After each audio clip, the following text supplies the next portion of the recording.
My video for December the 21st, 2019 is video number 3311.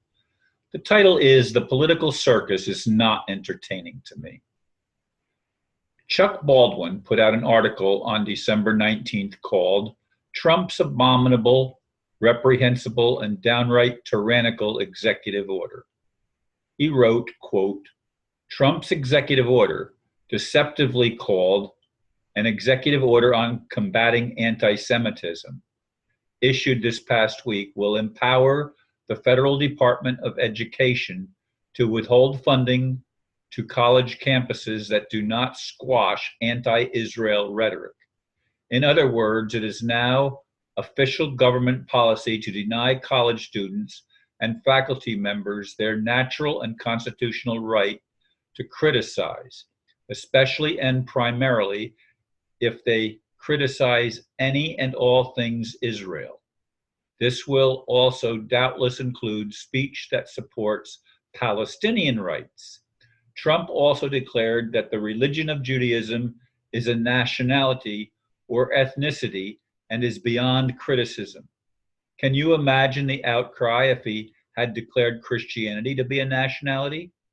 Plus, by issuing this executive order, Donald Trump has made every Christian and non-Jew in the United States a second-class citizen. But don't expect Robert Jeffress, or Jeffries, I don't know how you say that name, and his gaggle of Christian Zionists to figure that out." End quote. Yes, the Republicans are just as guilty as the Democrats in this political circus that includes POTUS. It's not entertaining to me.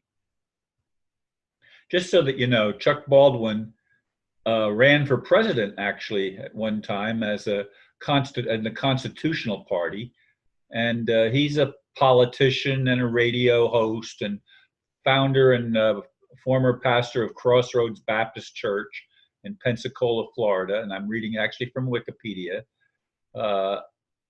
And anyway, he's now in Montana. I'm not going to go through the whole thing, but I am going to read some of the article that was sent to me, and I hesitated. I mean, I've put it off all day. I wrote the blurb this morning, and it's in the evening now. It's dark outside already.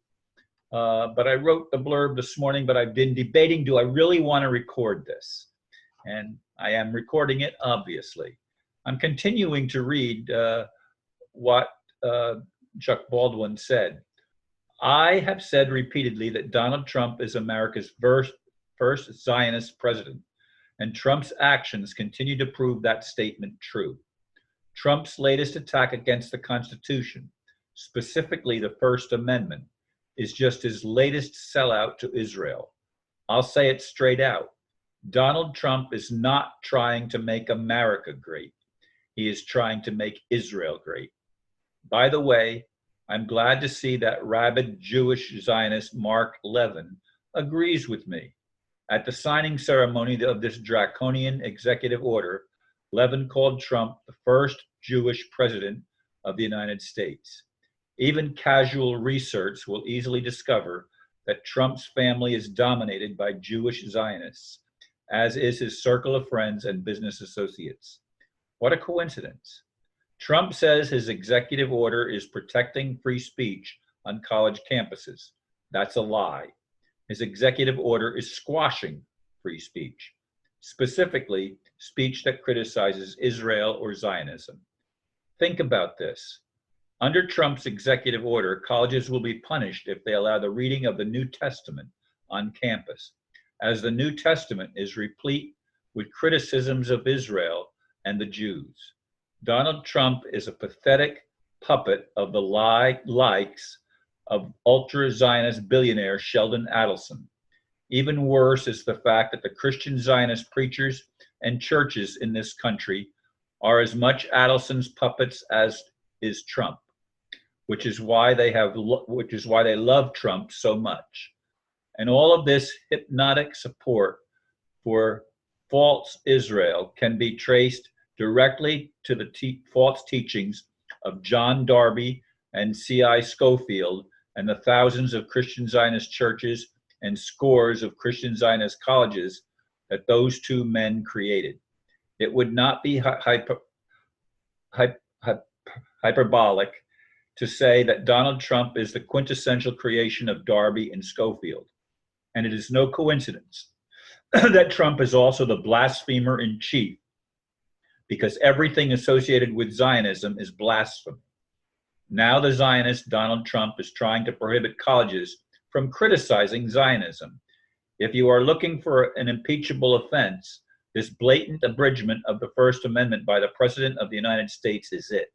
But don't expect Democrats in Congress to challenge Trump's unconscionable executive order that officially elevates Jewishness to royalty status, because the same Israel lobby that controls the Republicans in Washington, D.C., also controls the Democrats.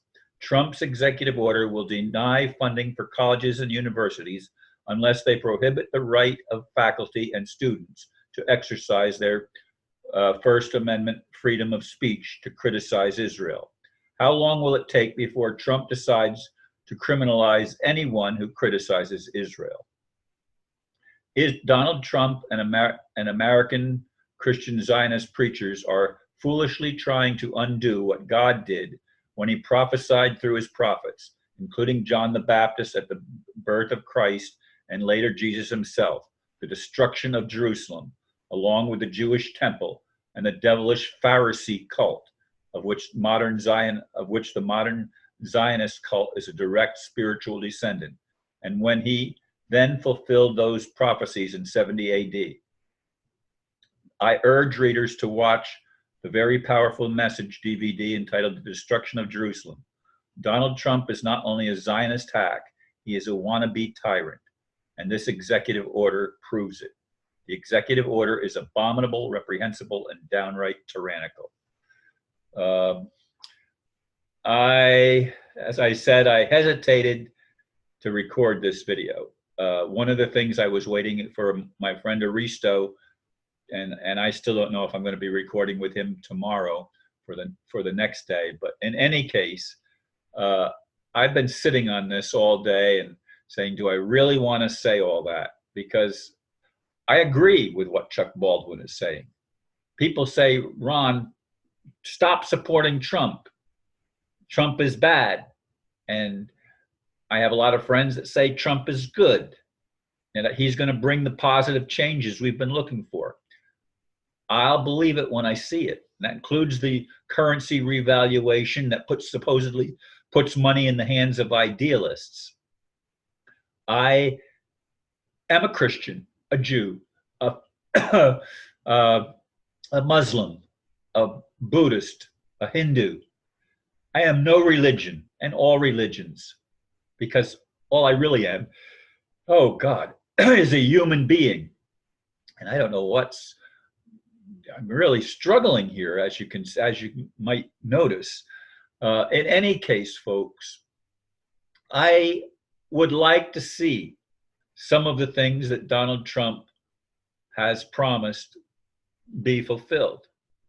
But I'm not going to hold my breath waiting. I don't trust Trump any more than I trusted Hillary or Bush or Obama or any of the previous presidents of the United States, because it's all a corporate fraud.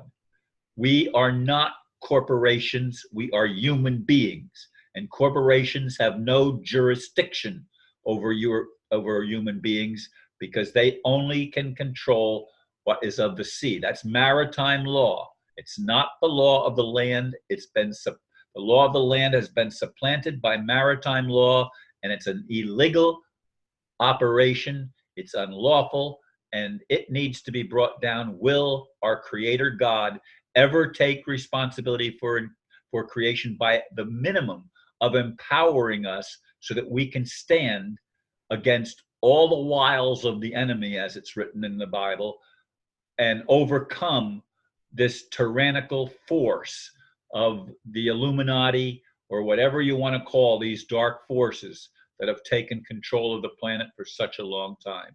Thank you, folks, for listening. And once again, namaste.